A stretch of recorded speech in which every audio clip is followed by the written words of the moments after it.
네, 이번 주에 국내에선 가장 큰 이벤트가 될 수 있겠습니다. 내일 이제 금융통화위원회의 금리 결정이 있습니다. 금통이라고 하는데요. 하루 전날 미리 좀 알아보는 시간을 갖도록 하겠고요.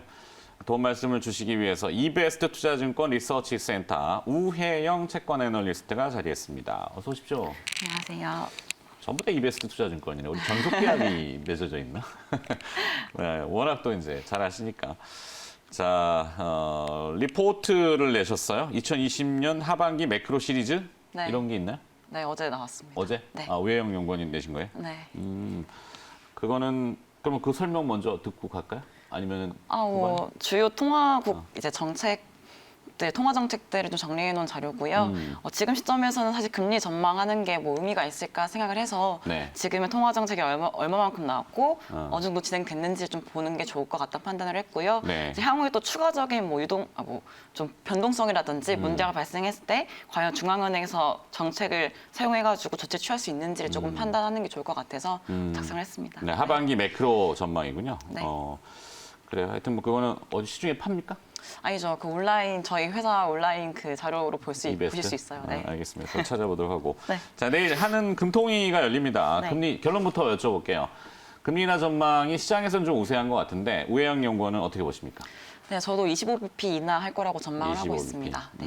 그래서 저는- 이유를 말씀을 드리자면 그렇죠. 근거가 있어야 될 거 아니에요. 네, 그렇게 두 가지 전망하시면. 정도로 말씀을 드릴 수 있을 것 같아요. 첫 번째로는 이제 한국은행이 가지고 있는 주요한 책무가 물가 네. 안정을 지키는 거잖아요. 그렇죠. 인플레이션 파이터라고 영어식 표현은. 네, 그래서 2%대 물가를 이제 유지하는 게 목표인데 사실상 지금 같은 경우는 소비자 물가도 그렇고 생산자 물가도 그렇고 부진한 상태입니다. 소비자 물가 같은 경우는 지난 3월부터 이제 다시 1%대를 하고 있다가 이제 4월에 다시 0%대로 하락을 했고요. 네. 생산자 물가 지수 같은 경우는 3월부터 마이너스로 다시 전환이 되었습니다. 그렇죠. 이렇듯 물가가 빠르게 상승하지 못하는 상황이 유지되는 가운데 이제 앞으로 물론 국제 유가가 점진적으로 상승할 거라고 예상을 하고 있지만 네. 그 레벨 자체가 전년에 비해서 매우 낮은 수준이에요. 30달러대잖아요. 그렇죠. 근데 이제 유가 같은 경우는 물가에 기여하는 게 크기 때문에 이제 중요한 요소인데 아직 저유가가 유지될 거라 전망을 하고 있는 거고 추가적으로 이런 공급 측뿐만 아니고 코로나19 때문에 발생하는 수요 측 부진이 지속되고 있어서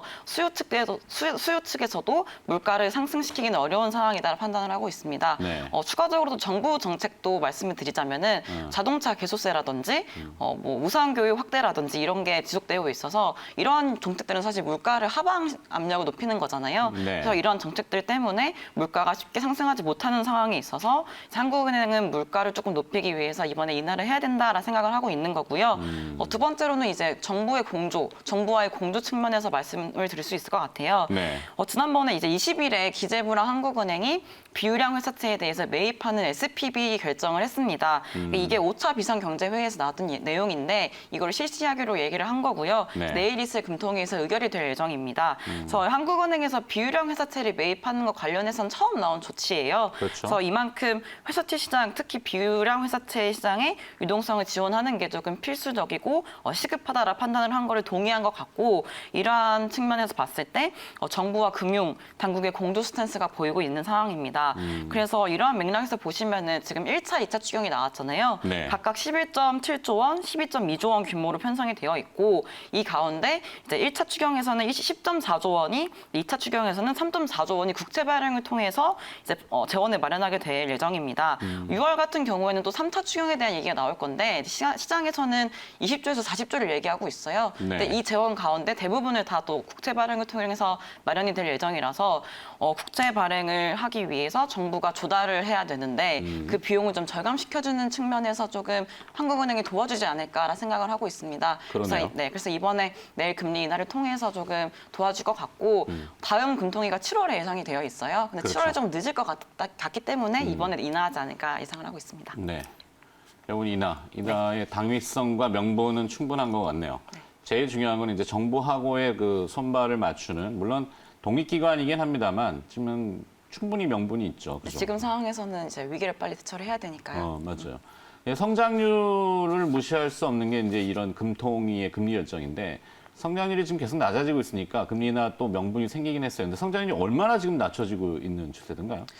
지난번 이제 전망치 같은 경우는 2.1%로 전망해놨는데 이게 네. 플러스 사실- 2.1? 네, 원래는 그러니까 예전에 올해? 네, 했는데 사실 지금 좀 불가능한 수치인 거잖아요. 그래서 그렇죠. 내일 아마 전망치도 하향 조정할 거로 예상을 하고 있습니다. 일각에서는 마이너스 역성장까지도 예상이 되고 있는 상황인데 종처럼 마이너스 성장률 전망을 제시하지는 않을 것 같은데, 그죠? 아니, 네, 그죠. 근데 요즘에 같은 경우는 이제 미국 같은 경우가 거의 마이너스 4%, 5% 이렇게 예상을 하고 있고 그래요? 중국도 뭐 1, 2% 전망을 하고 있기 때문에 한국 역시 마이너스 성장률까지 중국은 가지 않을까라는 생각을 전인대에서 하고 성장률 제시를 안 했다고 하는데 네, 이제 시장에서 얘기하는 이제 OECD라든지 IMF에서 전망하는 수치는 그 정도 됩니다. 그래서 한국 같은 경우도 이제 마이너스 또는 이제 0%대까지 떨어지지 않을까라고 얘기를 많이 하고 있는 상황이고 네. 내일 한국은행에서도 이제 전망치를 발표를 할 텐데 제가 생각하기로는 일단 1%를 중립적으로 생각하시고 만약에 1%를 상회하는 수치 1%대 초반대를 얘기하면은 한국은행에서 다소 경기를 낙관적으로 판단하고 있다라 해석하시면 될 것 같고요. 0% 후반대 1%를 하회하는 수준으로 전망을 한다면은 약간 비관적으로 해석한다라고 판단하시면 좋을 것 같습니다. 네, 저 성장률 전망치가 중요한 게 이제 만약에 내일 금리를 인하하게 되면은 금리 인하를 이제 당분간 종결할 것인지, 그죠? 아니면 추가 인하의 여지를 남겨둘 것인지 그 힌트를 우리가 저 성장률 전망에서 좀 얻을 수 있잖아요. 성장률 전망이 좀 더 낮아진다면은 25bp 인하에도 한 번 더 인하를 하거나 0% 금리로 우리도 진행할 수 있겠구나 이렇게 상상을 하니까. 그죠. 네, 맞나 모르겠네.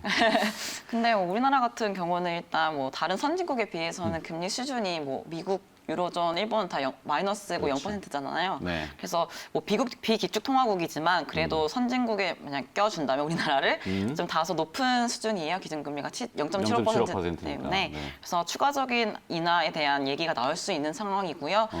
만약에 내일 전망을 제시할 때 시나리오도 같이 아마 제기를 할 거예요. 네, 지금 통방문 가지고 있는 통하고. 시나리오 같은 경우는 2분기에 이제 코로나19가 다 완화가 되고 이제 회복한다는 기조를 예상을 하고 있는 시나리오를 가정을 하고 있는데 네. 만약 이 시나리오 변함없이 내일 전망을 한다면은 사실상 추가 인하에 대한 얘기는 나중에 정말 코로나19가 어떻게 될 건지 좀 더 봐야 될 것 같고 만약에 시나리오를 조금 더 나쁘게 악화시키는 대로 조금 제시를 하고 그러니까 이 전망치를 하향 조정할 경우에는 네. 추가 인하에 대한 기대감이나 좀 그런 게 남아 있을 것 같습니다. 그렇죠. 사실 금리 인하 이슈가 이제 주식시장에는 큰 관심사이기 때문에 오영 연구원이 지금 금리 인하 쪽으로 계속 유도하다 보니까 시장이 플러스로 지금 쓰고 올라왔어요. 좀 더 힘내보자고요. 네. 자, 그래서 한국은행의 기회에 이제 통화 스왑이라든지 뭐 공개시장 운영 앞서 잠깐 얘기하셨는데 비우량 회사채를 인수하는 매입하는 SPV 이게 특수목적 회사 이렇게 되잖아요. 네. 기구라고 해야 되나? 그 한시적이지만 네, 그런 것들을 설치하는데 한국은행의 생각, 통화 정책과 관련된 그 밖의 시장 영향을 좀 정리해 주신다면. 일단 통화 수합을 먼저 설명을 드리자면은 네. 지난 3월 초에 달러화 유동성이 경색이 됐었잖아요. 네, 코로나19 그래서 때문에 갑자기. 네, 그래서 달러에 대한 수요가 너무 많아지다 보니까 우리나라 시장까지도 외환 시장에 봤을 때 원달러 환율이 급등을 했습니다. 그래서 미국 연준에서 이제 글로벌 달러 유동성이 부족하다 보니까 이제 중앙은행들하고 통화 수합을 맺게 돼요. 네. 그래서 한국은행 역시 3월 19일에 미국 연준과 600억 달러 규모의 통화 수합을 맺게 되고요. 지금까지 총 6번에 걸쳐서 오퍼레이션이 진행이 됐습니다. 총 사용된 금액은 200억 달러 규모가 돼서 약 3분의 1 정도 사용을 했습니다. 근데 지난 5월 6일을 기점으로 이제 당분간은 사용하지 않겠다라고 한국은행이 말을 했거든요. 네. 그 얘기는 뭐냐면은 지금 이제 외환 시장에 발생한 그 위기, 약간 위험이 완화되었다라고 판단하시면 될 것 같고요. 달러 뭐 원달러 환율로 보셔도 지난 3월 초에 1,290원대까지 급등을 했었어요. 네. 지금 1,220원에서 1,230원대에서 등락을 이제 하고 있으니까 사실상 조금은 안정되었다라고 평가를 하고 있습니다. 공개 시장 운영에 대해서 조금 설명을 드리자면은 이제 뭐 단순 매입, 국고제 단순 매입이랑 RP 매입 이렇게 두 가지로 구분할 수 있어요. 네. 단순 매입 같은 경우는 또 두 차례에 걸쳐서 총 3조 원 규모로 진행이 되었고요. 이제 국고채 3년물에서 20년물에 매입을 하게 되었습니다. 근데 이번에 코로나19 때문에 발생한 위기가 사실 국고채 시장이라기보다는 회사채 시장이었던 거잖아요. 그래서 이번에 이 국고채 단순 매입 자체가 뭐 부정적이었다고 판단은 할 수는 없지만 이번 시장의 위기에 약간 해결할 수 있는 조치는 아니었다고 조금 해석을 하고 있고요. 반면에 이제 RP 운영, RP 매매 이제 이쪽에서는 이제 RP 운영 그 매매 기간 대상을 확대를 하고 기간물을 매입 대상을 확대를 하고 기관도 확대를 했어요. 네. 기관 그리고 매입 규모도 무제한으로 확대를 했거든요. 그만큼 금융기관에서 필요한 만큼 다 지원을 해주겠다라고 한국은행에서 조치를 내렸던 건데 지난 19일 그리고 26일에 이 RP 무제한 매입에 대한 응찰을 했는데 영원 응찰을 했거든요. 네. 그만큼 시장에서는 정말 긴급하게 필요한 유동성이 지금 이제 필요 없다라는 것으로 판단이 돼서 숨통은 튀었다. 네, 숨통은 튀었다 정도로 판단하시면 될 것 같고요. SPV 설치에 대해서 조금 설명을 드리자면은 네. 지금 뭐 설치는 거의 결정됐습니다. 근데 의결은 내일 있을 거고요. 그래서 아직 시행은 되지 않았습니다. 다만 이번 회사채 같은 경우는 이제 우량 회사채 같은 경우는 채권시장 안정펀드라든지 이런 걸 통해서 많이 지원을 하고 있는데 비유령 회사채에 대해서는 처음 이제 하는 조치입니다. 그래서 그만큼 한국은행에서 조치를 취하고 있는 상황인 거고 아마 전체 규모가 10조 원으로 진행이 될 텐데 그 규모 중에 8조 원을 한국은행이 대출을 하게 됩니다. 그래서 이제 이 조치가 앞으로 비유령 회사채 시장에 숨통이 튈 수 있게 하는 조치가 될 거라고 기대를 하고 있는데 네. 아직 시행이 되지 않았기 때문에 좀 지켜보시면 좋을 것 같습니다. 기업 도산을 막아서 고용이 유지되게끔 대량의 그런- 실업률이 발생하면은 전체가 흔들리니까.